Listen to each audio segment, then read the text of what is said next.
So we're here today with Ryan Stanford, who is running for the House of Representatives this year. Ryan, welcome to Moving Kentucky Forward. Thanks for having me, Bruce. I appreciate your time today. You are running for the state rep position in District 39. For the sake of our listeners and viewers, why don't you tell us where District 39 is?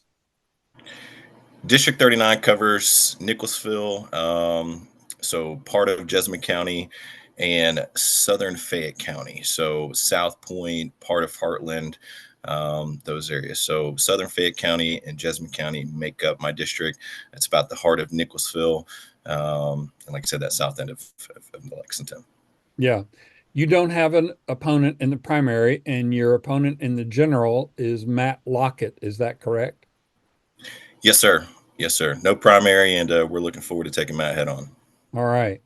Um, I looked at your website and your launch video is very nice. I really appreciated some of the things you had to say. So, what caused you to decide to do this? Like we talked about before we started, you're working full time. You're a parent. You're coaching a soccer team. I mean, you've got a pretty full calendar. What caused you to decide to add this to it?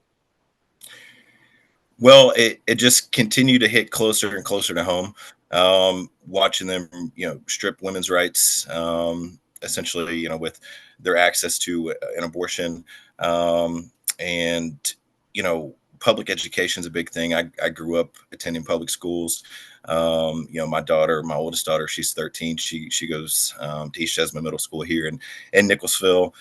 So she attends a public school, and my youngest is too, but she will be at a public school as well. So, continuing to, underfund those areas and then telling us it doesn't work, and then putting school choice, as a new initiative on the ballot this year, understanding that in 22, we had the two ballot initiatives, and, they, regardless of how we voted, they still overturned it and amended the Constitution or the state Constitution. And so, yeah, I'm a little nervous about what's going to happen in November as far as that ballot initiative. But like I said, it just continued to hit closer to home. So whether it's public education, whether it's women's rights, LGBTQ plus rights are a big issue.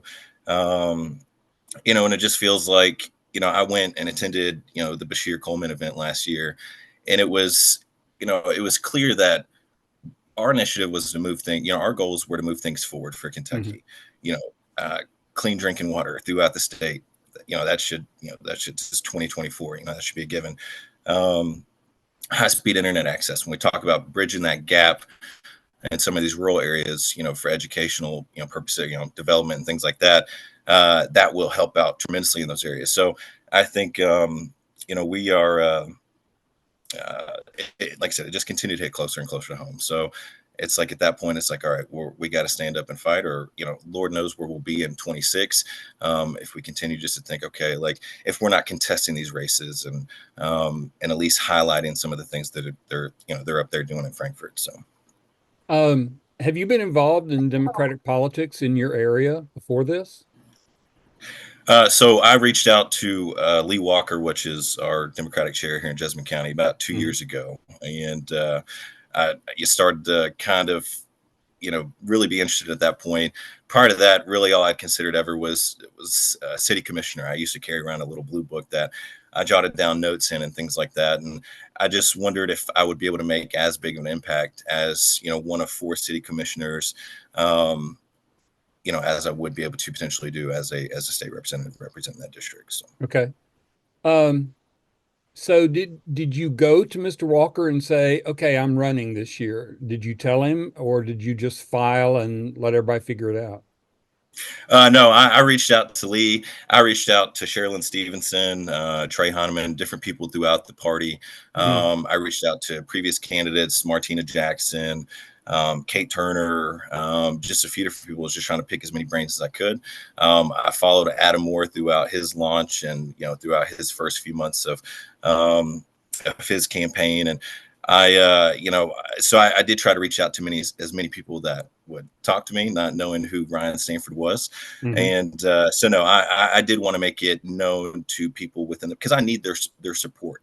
The Democratic Party in Kentucky doesn't have as much support as the Republican Party. So it's going to be a grassroots effort. It's going to come from support within, Jessamine County and Fayette County and those local parties. So without it and just coming out and just launching this thing without anybody knowing, just it wouldn't have made much sense. So I needed their support, and so I did reach out to them. And of course, we anticipated a primary initially.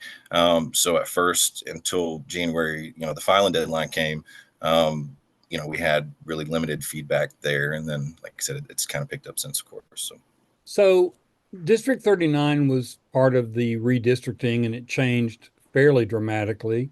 Would you say, as it's drawn now, is it a really red district, sort of a purple district, or basically what sort of shot do you think you've got in this district? Well, so I think once it redistricted, what happened is we lost some of the Jessamine County precincts and we picked up more Fayette County precincts. So what we saw in 2020 with Carolyn DuPont, really great candidate, before the redistricting, and she lost by, I think, 21, 22 points, Hmm. ran a great race. But then once they redistricted in 22, Gwendolyn Mitchell came and she won Fayette County, lost in Jessamine County, but we saw that those extra precincts in Fayette County did swing a few points our way. So, and then of course we looked at how people voted on the vote no on 2 and 22. That won by 10 points here in the district. And Hmm. then of course how people voted for Bashir in November, and he lost in Jessamine County but won in the 39th district. So, you know that of course Sherilyn Stevens, or not Sherilyn, but Pam Stevenson, Buddy Wheatley, a lot of them across the board, Sierra and Enlow, everybody else lost, but it did show that people, they don't like the divisive politics, of course, and I think people really got out and wanted to support women's reproductive rights. And I think the big thing this year is going to be public education. I think Republicans shot themselves in the foot whenever they decided to put this on the ballot, because it's really going to energize teachers and people that are Hmm. related to them, and get them out to vote in November, and it's going to energize that group of people. And we saw that whenever Matt Bevin tried to pick on them, in 2019. So. So your opponent, Matt Lockett, he's been in the House, I think, for 2 terms now. Did he vote for Amendment 2? I assume he did. So I would say yes. I know he voted against exceptions. So Daniel Cameron, whenever he came in, he kind of did the overturn by himself, knowing that he had the supermajority. And then, so I know whenever they did propose legislation that would support exceptions, he did vote against those. So and so we went from women having access to an abortion to, like I said, and that vote won to keep it the same way, or keep it the way it is, and then to go into a point where not only do we overturn that, but now we have some of the strictest abortion laws in the country. So. So did the recent constitutional amendment about charter schools, I assume he voted for that as well. Yes, sir. Wow. So right out of the gate, you've got women's reproductive rights and taking public money and giving it to private schools, and he supported both of those. That sounds to me like an interesting starting platform at very least. Those are both negatives, though. So tell me positives that you are wanting to bring to the table. Besides stopping that, what are you wanting to see done? What are your top 2 or 3 issues? So, I think here in Jessamine County, we've grown substantially over the last. I moved to Jessamine County in 2003. We at that point, I think we're the sixth largest growing city in the state of Kentucky. We've Hmm. continued to grow, and I've watched a lot of things for kids leave the area. Hmm. So whether it's Entertainment Express, go riding go karts, or bowling, things like that, and we've watched a lot of businesses come here. But there's, like I said, if you live in the county, there's not as many opportunities. So one of my big initiatives is going to be just doing more for the county to increase resources for our kids. So whether that be somewhere to go in a park in some of these areas that may not may have to drive 20, 25 minutes to that. Another public pool would be awesome. Our public pool was shut down here in Jessamine County up until I think like June of this year. So, I mean, it was, people were kind of put out by that. So I think we can put more stuff in place for our kids, give them more resources. Of course, I believe in rehabilitation, not incarceration. So I think here in Jessamine County and Fayette County, we can do a whole lot more as far as putting resources in place for people, instead of just throwing them in jail, putting things in place to try to help them, to rehabilitate them and help them integrate back into society without, you know, just kind of forcing them. Like people get into this cycle of, they get hooked on drugs and then they go to jail and then they come back out and they have limited opportunities at that point. And then they get right back into it. And it's just boom, boom, boom, boom, boom, rinse, wash, and repeat. And before you know it, I'm having to write, you know, sorry for your loss or rest in peace to a lot of people that I went to school with. And I know these are great people and it's unfortunate. And I think if we stop criminalizing everything and try to get them proper help, I think we can do a lot there. And then of course our senior citizens and homeless, I think those are populations that we can do more for. And of course, public education is going to be a huge thing just because, like I said, I grew up in it. I know what works. When I was in high school, my junior year, I took 3 AP classes, AP US History, AP English, and AP Psychology, but I also took integrated math. I struggled at math. And whenever they identified that, they said, hey, you're smart enough to be in AP classes on this end, but your math skills are struggling a little bit. So we're going to put you, in this math class. And so public schools does work for us. And the day that my daughter's teachers don't have to go out and buy their own school supplies and get second jobs during the summer and things like that, and they're properly funded, that's the day that you can tell me public education isn't working. But until that day comes, let's do the right thing and let's pay our teachers. Let's dump more money into public education. That's where public dollars deserve to be. So that's going to be a huge thing for us as well. Good. So let's just talk some nitty gritty campaign stuff. Do you have a campaign staff? Do you have a campaign manager? I do. Leo Haggerty is my campaign manager. I couldn't ask for a better campaign manager on that end. Leo is very organized and very detail oriented, and I was lucky to come across him. And I do have a campaign a treasurer as well, Victoria Gaston. She is a big help to me, and she's actually my girlfriend as well. So she keeps me on my toes, and she's great. So I lucked out. So we have a great team, and then I have a videographer as well that helped me shoot that initial video, and is compiling a nice photo bank of stuff and some B-roll footage that we might be able to use down the road as well. So and his name is Ziggy Hood. So I've lucked out to have the people in within that network that I have. So. Well, I want to thank you for being, or whomever put your webpage together, being considerate of us poor people in the press and in the media, because you've actually got a decent headshot on your website. So that makes our lives better. That's Leo. Your launch video is really nice. I like it. Yeah, Leo's good. I'm glad to hear that. I don't need to know an amount, but how's the fundraising going? Fundraising's been probably the toughest thing for me. I have a lot of support as far as people that are willing to go and like and share and talk to their friends and family. I have a good amount of volunteers that have signed up. But a lot of my friends, they're working class people, so when we launched this thing in November, it was hard for me to go to them and say, hey, I know Christmas is around the corner. I know you got to be Santa Claus here, or work with Santa Claus to provide Christmas, but hey, you got a few bucks you can pitch in towards the campaign. So fundraising has been tough. We understand that it's going to be a grassroots effort.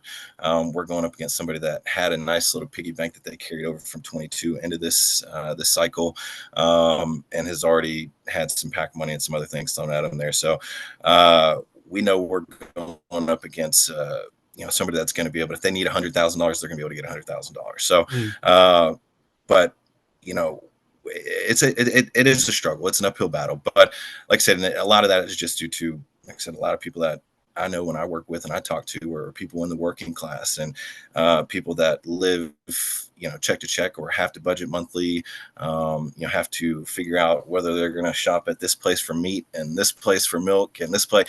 So, um, so yeah, it's a challenge, but we're definitely working on it, and I'm persistent.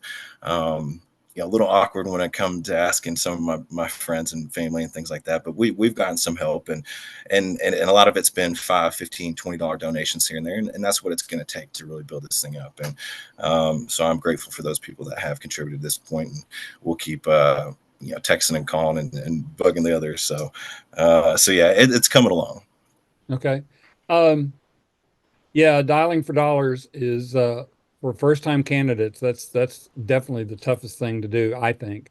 It It certainly really was for is. me. It took me a long time to get used to saying, I'm worth it. So good Yes, sir. luck with that. Uh, Yeah, I keep telling Leo, I was like, I think I'll do better, if I'm asking people I don't know for money. He's like, oh, everyone says that. And I'm like, all right, yeah, no, well. that's right. And I will tell you the other thing that I learned when I ran was having some idea of what you're asking for and then asking more than that, uh, so they can come down to it. So what about walking? I don't know this district that well since it's got part of Fayette. I assume that part of it at least is walkable. How much of it do you think you'll be able to walk, or are you going to have to rely on mail and stuff like that? I think we're able to walk. I think we will be able to walk a good amount of it. We have, I have a 13-year-old that plays soccer. She's got some strong legs, so I'll get her out there with me.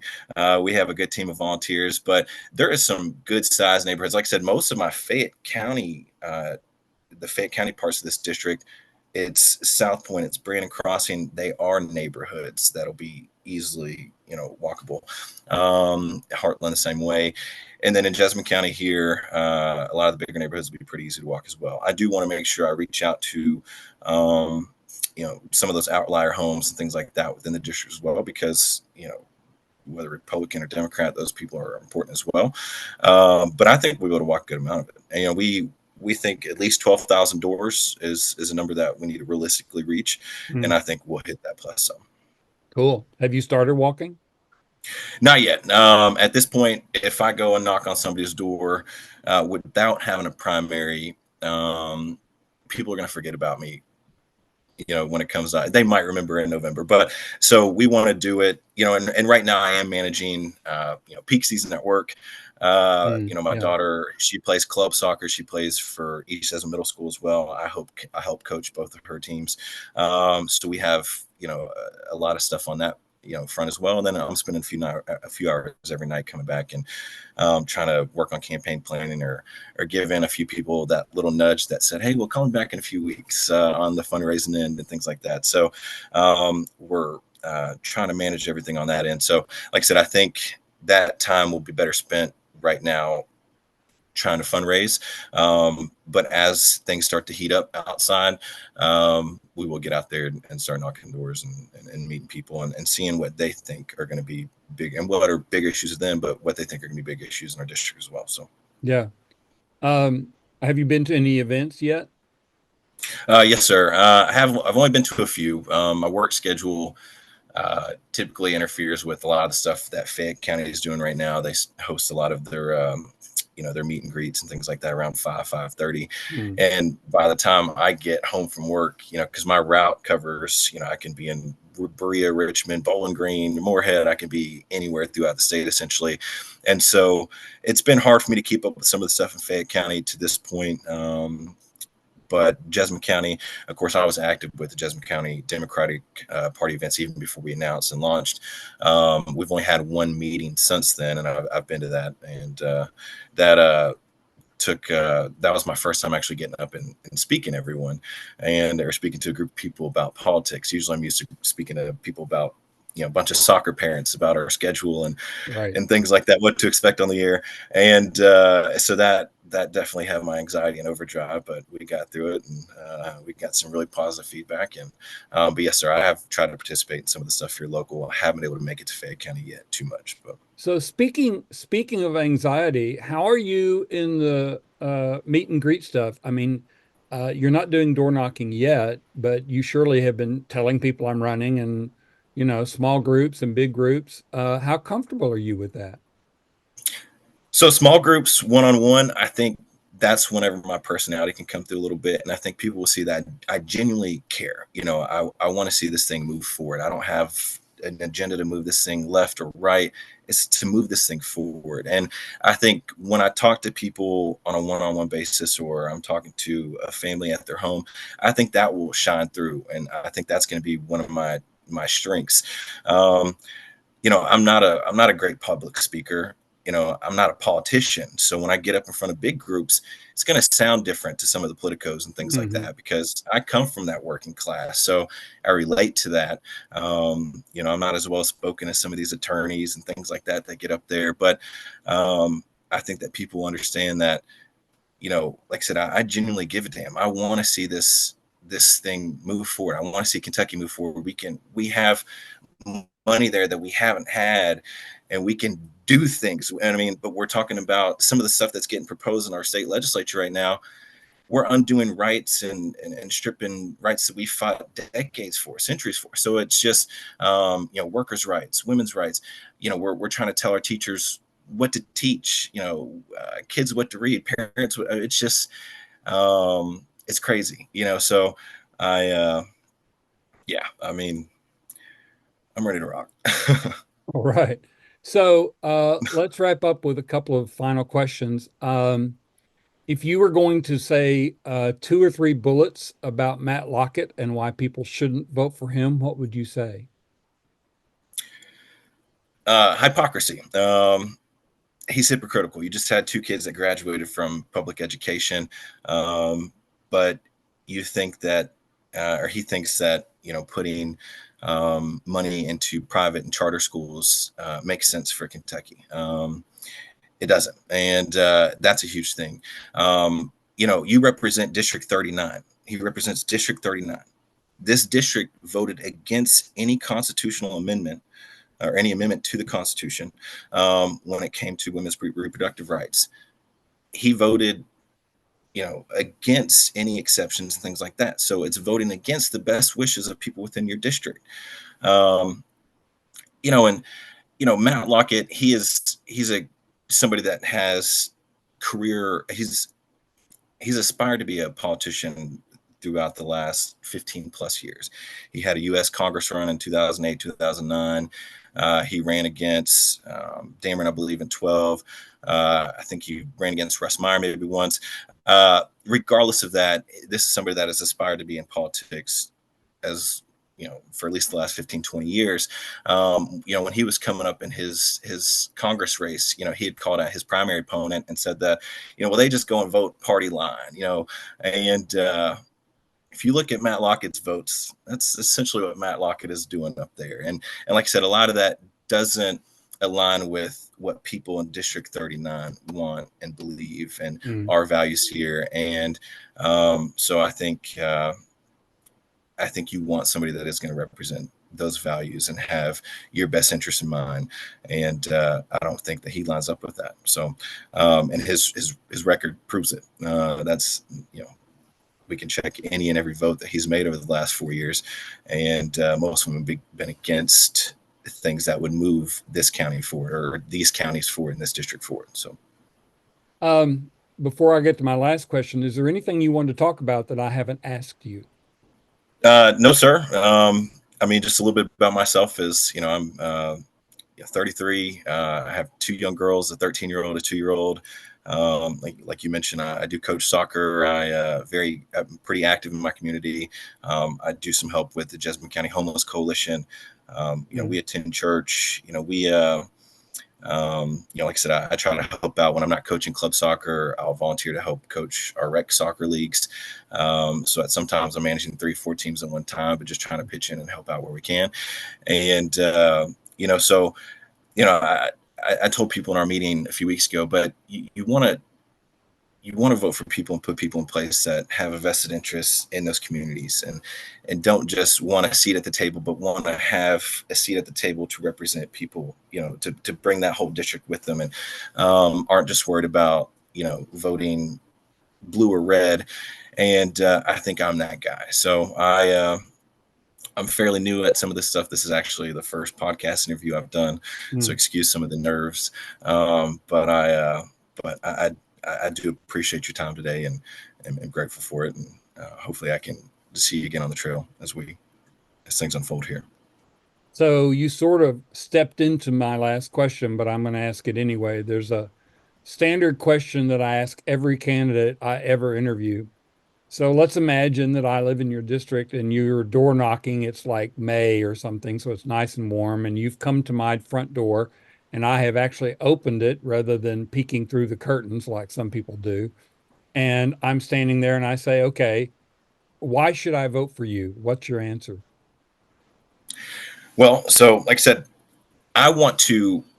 I think we look for people whenever we vote for politicians. We look for people that are Harvard educated or the most educated person or somebody that maybe a business owner or somebody that we think is going to check all the boxes. And I think what you need to do is just find people that check enough of the boxes that align with your values and things like that, but people that are willing to compromise, people that are willing to reach out to experts in those fields and things like that. The worst thing that happens to our government is when you get people there that think they know it all. They're not willing to reach out. To like one of the first things I did was go and sit down with people when our like Johnny Templin, which like I said, he runs Jessamine County Homeless Coalition, but he does some other things as well. What would help you? What's going to help get the homeless coalition forward? What resources do you need? What resources do you have? But so it's sitting down with people in those fields. So I want to help out with senior citizens and the homeless veteran population, things like that. So it's sitting down and working with people that are involved in those fields and seeing what we can do and seeing how it's worked in other states or other areas and communities and things like that and applying that here. So I think what's going to make me great is that I'm willing to compromise. And I'm willing to admit I don't know it all. And I genuinely care, and I want to see this move forward. Like I said, there's no agenda here. I'm not a politician. I am your everyday person. I go and I work 50 hours a week. I come home. There's some days where I'll go into work early. I'll come home. I'll run to soccer practice. I get done with soccer practice. I go back out to work for a few hours. Or I'll come home and I'll work on campaigning for a few hours and things like that. So, I am putting in this effort because I want to move this thing forward. I care. Like I said, it's really hit home where it started to affect my daughters and our family directly. And I think, like I said, I do think that I would love to earn, your vote, of course, and if you were in my district, but I do think I'm the right person to do that. So you're actually the first person that's asked me that directly. Usually I kind of, I talk a lot. So usually in all my spiel, usually that comes through and people don't need to ask that directly, but yes, sir. Okay. Ryan Stanford running for District 39 and for the House. Good luck in your campaign. I hope we can talk again once you get further down the road, and I hope you do well. Yes, sir. I appreciate it, Bruce, and thanks for your time. And I look forward to hopefully talking to you again soon when I'm a little bit more seasoned. I've done this a time or two, and the nerves aren't creeping up on me. So I do appreciate you, sir. You're fine, and I appreciate your time. Thank you very much. You have a good day. Okay.